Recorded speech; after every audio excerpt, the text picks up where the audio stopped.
But you will stop Pat Burning. Yo, Diddy's getting a bunch of his cases thrown out, yo. It seems. That is crazy. But you know what this shows? And I've said this a million times.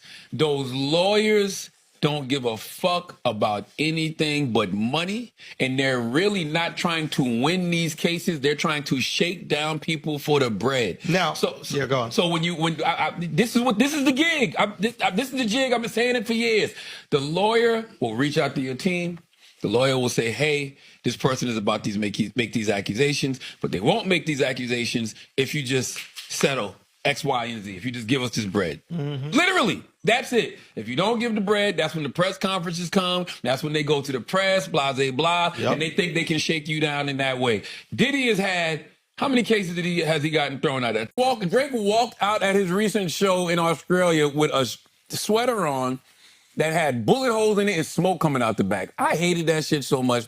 What do you think? Playing victim, but what do you think that meant? What do you think that? That he's got a bunch of people taking a bunch of shots at him, but he's still alive. He's not dead. You know, it's like, bro, man, why him and do you J. know Cole? How many shots were in it? How many? A lot. I don't know. A lot. Him and J. Cole act like they didn't start this. Drake ain't start this. They both started it. How? No, we started it technically. Nope. Well, technically, we started it. Kendrick and Drake have been throwing subliminals at each other for years. And we ended it. But we're not going to act like... I'm just saying, we started the beef and we had the beef. We're not going to act like on first-person shooter. J. Cole said the government should be able to provide for the poor and disenfranchised if we were taxing the wealthy. Exactly. Now, here's a good thing about this is interesting. You said that we put how much into the Yankee Stadium, whatever? How much like over $1 billion. Okay, so the American taxpayer put over $1 billion. Now, I don't see the Yankees selling anytime soon, right? But let's say Barclays sells, right? Let's say if the New Yorkers put $600 million into Barclays and then it sells. We need that money back, fam. That wasn't a gift. It's an investment. That was an investment. And I want if we're putting up that much for it, just like any other investor, we get that piece of the pie. And I think that why? Because they can say, well, you want to know some real shit?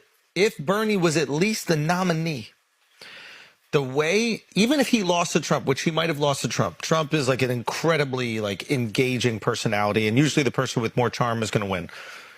But Bernie's policies and the way that they touch the working class people of the United States of America would have pulled Trump into a position where he would also have to. CIA declassified documents and said that there was a saucer flying over a bunch of Soviet soldiers. The Soviet soldiers shot at the saucer and it crashed. The beings emerged from the wreckage and turned all of the soldiers to stone except for 2 of them. That's fire. The CIA declassified these documents. Where did this happen? What you mean? You don't read. You don't read, Al. Typical. Al, you don't read. You know what that called? You know what kind of that's called? What's that? Yeah, and I'm not gonna say it in front of you. You're scared. Yep. Scared. Hold on. Scared. Hold on. Scared. CIA declassified. It's everywhere. You can pull up a website. Declassified Cold War era CIA files detail Soviet clash with aliens who witnesses say turned soldiers to stone. A declassified Cold War era file from the CIA has gone viral over its coverage of a supposed clash between Soviet soldiers and a UFO. Following the collapse of the Soviet Union in 1991, the CIA acquired a 250-page KGB report recounting the events that transpired after a platoon fired at a flying saucer over Ukraine. The report includes eyewitness accounts and pictures of the aftermath, which one American agent described as a horrific picture of revenge on the part of extraterrestrial creatures, a picture that makes one's blood freeze. CIA released that and y'all don't give a